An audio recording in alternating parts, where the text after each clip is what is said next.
আজকের গল্প অভিশপ্ত পথ। রাত তখন প্রায় 2টো। প্রত্যন্ত গ্রামের মেঠো পথ ধরে হেঁটে চলেছে রাকিব। কাজ শেষ, দেরি হয়ে গেছে বলে তাড়াতাড়ি বাড়ি ফিরতে চাইছে। চারিদিকে নিস্তব্ধতা, শুধু ঝিঝি পোকার ডাক শোনা যাচ্ছে।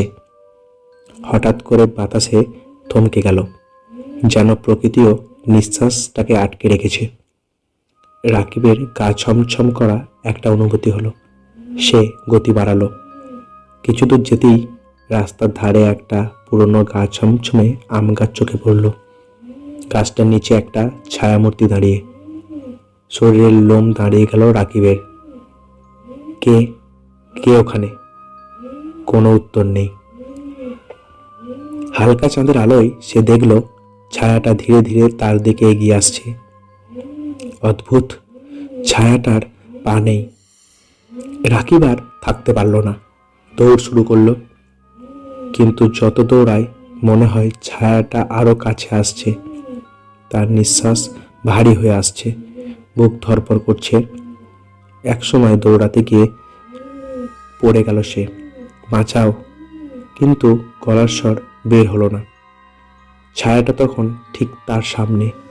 শীতল একটা বাতাসের অনুভূতি হলো, আর সেই সাথে কানের কাছে ফিস ফিস করে একটা আওয়াজ, এ পথ আমার, ফিরে যা।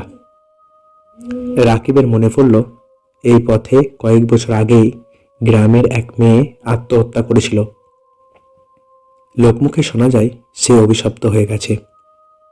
রাকিব জ্ঞান হারানোর আগে শুধু দেখতে পেল ছায়াটা ধীরে ধীরে মিলিয়ে যাচ্ছে, আর তার চারিপাশে অন্ধকার ঘনিয়ে এসেছে। পরের দিন সকালে পথচারীরা রাকিবকে অচেতন অবস্থায় রাস্তার পাশে খুঁজে পায়, কিন্তু তারপর সে আর স্বাভাবিক নয়। চুপচাপ বসে থাকে, কারোর সাথে কথা বলে না। মাঝে মধ্যে গভীর রাতে ফিস ফিস করে কিছু বলে। লোকেরা বলে সেদিন রাকিবকে শুধু ছেড়ে দিয়েছিল ছায়াটা, কিন্তু তার মনের ভেতরে একটা ওষুধ নিয়ে গেছে। সেখানে চিরকাল অন্ধকার বাস করবে।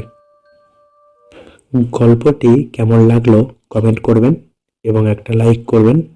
আরও এরকম নতুন নতুন ভূতের গল্প শুনতে চ্যানেলটিকে সাবস্ক্রাইব করবেন।